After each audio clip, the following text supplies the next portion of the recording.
Buah kurma dari Mekah sungguh enak, manis rasanya. Marhaban ya Ramadan, bulan suci penuh berkah. Selamat menjalankan ibadah puasa.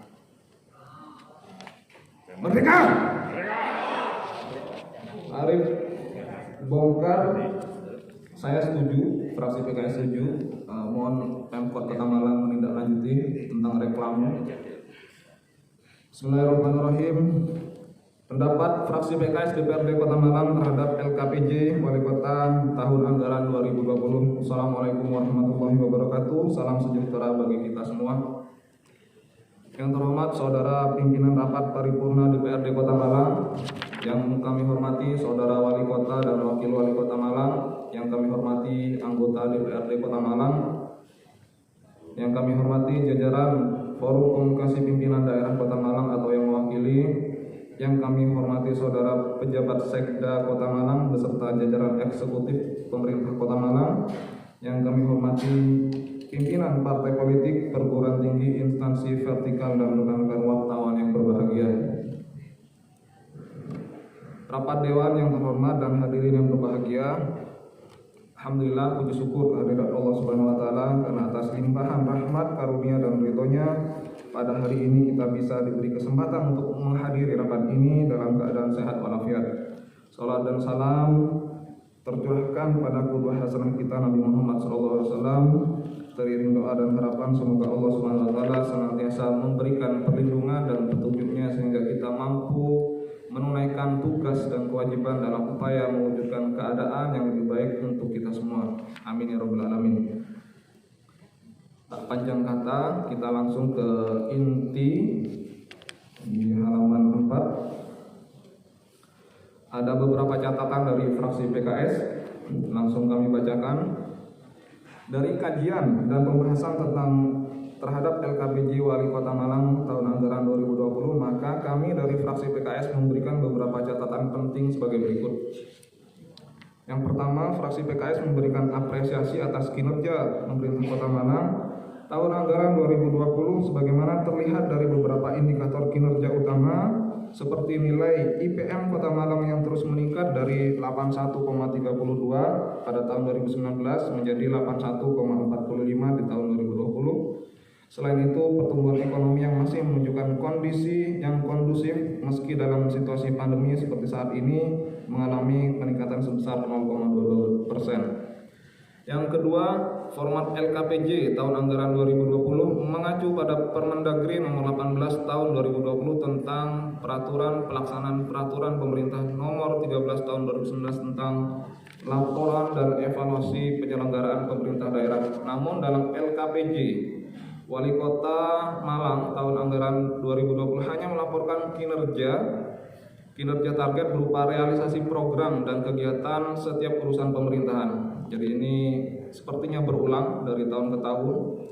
Hal ini masih kurang memperhatikan kinerja yang ditetapkan dalam Renstra yang terdiri dari input, output, outcome, dan benefit. Selain itu masih banyak ditemukan kolom yang tidak lengkap sehingga sulit untuk menentukan apakah program tersebut telah memenuhi indikator keberhasilan secara kuantitatif atau tidak.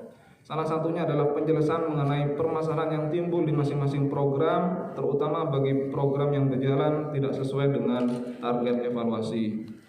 3. Kami meminta agar pemerintah Kota Malang dapat meningkatkan PAD dengan menyesuaikan dengan kondisi dan situasi pandemi seperti saat ini, tentunya bukan dengan cara reklame yang sedang ramai. Pemerintah harus kreatif dan berinovasi selain dengan cara tetap melakukan intensifikasi PAD agar dapat memenuhi target, tetapi juga dengan melakukan ekstensifikasi terhadap potensi sumber PAD yang lain untuk dapat dikembangkan sehingga kemandirian daerah dapat tercapai. Yang keempat, PAD tahun 2020 mencapai 484 miliar dari target 523 miliar atau setara dengan 91%. Namun perlu dicatat bahwa PAD dari sektor pajak daerah masih memiliki pencapaian yang paling kecil karena hanya mencapai 82,77%, setelah perubahan atau setara dengan 351 miliar dari target penerimaan pajak yang sebesar 425 miliar. Hal ini disebabkan oleh penerimaan pajak dari sektor pajak BPHDB dan reklame masih jauh di bawah target yang telah ditentukan. Sekali lagi, reklame bukan reklame semacam di patung pesawat ya. Kita tidak menginginkan seperti itu, mohon dipertimbangkan lagi. Untuk kedepannya kami mendorong agar Badan Pendapatan Daerah Bapenda dapat melakukan berbagai terobosan dan inovasi selama pandemik berlangsung dengan mengikuti perkembangan zaman dalam memaksimalkan pajak daerah, seperti konsisten dalam penerapan teknologi informasi dan mampu bekerja sama dengan baik dengan seluruh stakeholder sehingga PAD Kota Malang dapat meningkat secara signifikan dari tahun ke tahun. 5. Meningkatnya prosentase penduduk miskin selama tahun 2020 dari 4,07% menjadi 4,44% harus menjadi perhatian khusus pemerintah Kota Malang. Hal ini juga mengakibatkan rata-rata kesenjangan pengeluaran penduduk miskin terhadap garis kemiskinan, indeks dalam kedalaman kemiskinan naik menjadi 0,66%. Sementara terdapat kenaikan indeks keperasaan kemiskinan sebesar 0,02 poin. Oleh karena itu kami berharap agar seluruh program pembangunan pemerintah Kota Malang semata-mata diarahkan pada tujuan pemenuhan hak dasar masyarakat serta pengentasan kemiskinan terutama di masa pandemi seperti saat ini. 6. Indeks tingkat pengangguran terbuka (TPT) selama tahun 2020 menunjukkan peningkatan sebesar 3,73% menjadi 9,61%. Dari jumlah angkatan kerja di Kota Malang tertinggi selama 3 tahun terakhir. Hal ini dipengaruhi oleh pandemi yang berdampak pada basis ekonomi perdagangan, jasa, pariwisata, dan pendidikan Kota Malang. Lulusan perguruan tinggi yang belum terserap lapangan pekerjaan menjadi salah satu penyumbang yang cukup besar dalam indeks TPT tersebut. Namun dalam sekian ragam alokasi kegiatan aktivasi pengembangan ekonomi kreatif, fasilitasi coworking space, industri digital, event komunitas, pelatihan keterampilan dan UMKM, pembentukan kelompok usaha bersama, belum terlihat adanya sinergi dan kolaborasi yang intens dengan perguruan tinggi. Yang ketujuh, pemerintah Kota Malang perlu menjamin ketertiban, keamanan, serta kenyamanan masyarakat melalui peraturan hukum, kepastian hukum, dan keadilan. Oleh karena itu, penegakan hukum menjadi suatu hal yang penting dan strategis. Catatan atas prosentase kinerja penegakan peraturan daerah Perda dengan indikator sebesar 57% perlu dicermati, terutama pada kurangnya jumlah SDM Satpol PP dan PPNS, penyidik pegawai negeri sipil. Kalau nggak salah hanya 3 ya di Satpol PP, perlu diperhatikan penambahannya. Kita memandang bahwa perlu adanya solusi jangka pendek dan menengah akan pemenuhannya. Langkah tersebut dirasa penting untuk menyelesaikan kasus termasuk terkait penegakan atas Perda, pengendalian dan pengawasan minuman beralkohol. 8. Kami melihat bahwa keputusan akan revitalisasi pasar-pasar tradisional di Kota Malang yang sangat mendesak untuk dibangun atau ditata ulang, termasuk belum tuntasnya master plan atau perencanaan terpadu pembangunan pasar tradisional dan pasar modern di Kota Malang. Sehingga kedepannya kami berharap pemerintah Kota Malang agar lebih memprioritaskan revitalisasi pasar-pasar tradisional sebagai program strategis dengan alokasi anggaran yang lebih besar serta pengelolaan yang lebih modern dan berbasis teknologi informasi. Selain itu, kami meminta agar revitalisasi dilakukan secara tuntas, bukan secara bertahap untuk menghindari permasalahan yang dapat timbul di kemudian hari.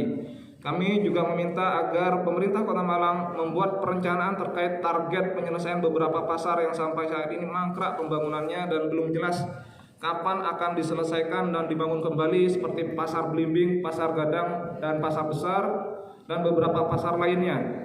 Kami minta hal ini menjadi perhatian serius pemerintah Kota Malang agar pasar-pasar ini menjadi pusat perputaran ekonomi masyarakat dan dapat menjadi sumber pendapatan daerah yang besar bagi Kota Malang. Minimal pada saat kita di periode DPRD Kota Malang 2019-2024 ini, pasar-pasar yang kita sebutkan ini bisa selesai. Jadi ada prestasi yang kita capai bersama. Yang ke-9, kebijakan strategis berupa program gerakan angkat sampah dan sedimen atau GAS merupakan usaha pemerintah Kota Malang dalam mengurangi kawasan dan titik genangan air yang dapat menyebabkan banjir.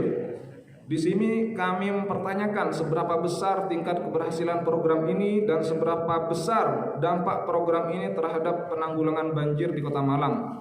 Karena bahwasanya permasalahan banjir yang selalu berulang di setiap tahunnya masih sering terjadi. Oleh karena itu, kami meminta keseriusan pemerintah Kota Malang untuk dapat menyelesaikan permasalahan banjir dengan pembangunan sistem drainase terintegrasi sesuai dengan apa yang telah diprogramkan dalam RPJMD Kota Malang 2018-2023. 10. Program Malang Smart City yang termasuk dalam kebijakan strategis pemerintah Kota Malang sebagai upaya reformasi di bidang teknologi dan informasi dirasa perlu untuk dievaluasi. Integrasi sistem data dan informasi di segala bidang dirasa masih belum berjalan secara efektif dan efisien. Hal ini dapat dilihat dari banyaknya sistem informasi dari program dinas yang belum terintegrasi dan terkesan berjalan sendiri-sendiri. Kami berharap agar pemerintah Kota Malang dapat menciptakan sistem informasi yang terintegrasi di segala bidang sehingga segala hal yang berkaitan dengan pelayanan dan informasi pemerintah daerah dapat diakses sekaligus dalam satu aplikasi. 11. Dalam indeks profesionalitas ASN pada sasaran strategis kualitas meritokrasi manajemen ASN mengalami penurunan yang cukup tinggi dari 72,92 menjadi 67,06%. Selain itu dapat dilihat dari perbandingan pegawai berdasarkan pangkat dan golongan terjadinya ketimpangan yang berimbas pada lambatnya regenerasi pada jabatan tertentu dalam tubuh instansi OPD. Seperti contohnya pemenuhan informasi kepala dinas yang berjalan lambat. Apalagi seperti yang kita ketahui pada tahun 2021 terdapat sekitar 400 ASN yang akan menjalani purna tugas dengan 5 jabatan ASN diantaranya menjabat sebagai Kadinas. Oleh karena itu diperlukan pembinaan dan promosi jabatan sehingga regenerasi dalam tubuh instansi ASN dapat berjalan dengan baik dan berdampak pada optimalisasi pelayanan publik serta profesionalitas kerja. 12. Penurunan indeks kualitas hidup daerah IKLHD dalam sasaran strategis kualitas kemanfaatan tata ruang dan lingkungan hidup sebesar 8,15 menjadi catatan tersendiri bagi kami. Kebutuhan masyarakat akan ruang terbuka hijau, RTH, dan taman kota menjadi hal yang penting.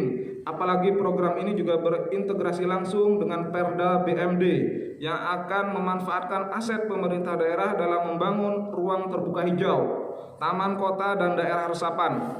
Oleh karena itu, kami mendorong agar pemerintah Kota Malang dapat segera merealisasikan hal tersebut dengan meningkatkan kualitas hidup masyarakat di Kota Malang.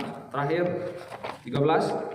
Kami mempertanyakan sejauh mana pelaksanaan dan dampak dari program kebijakan strategis dalam percepatan pemulihan pasca PSBB seperti Malang Berbagi, Malang Digital Service, Malang Herbal, Malang Beli Produk Lokal, dan Malang Bahagia saat ini. Kami berharap bahwa kebijakan strategis yang dicanangkan oleh pemerintah kota dapat memberikan dampak secara langsung pada masyarakat dan pembangunan daerah.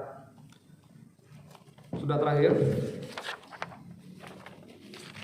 1 menit sebelum terakhir, biasanya saya mengklasifikasikan pidato saya menjadi 3 bagian. Yang pertama pidato serius seperti ini karena serius ya. Yang kedua pidato menghibur. Yang ketiga pidato jenius.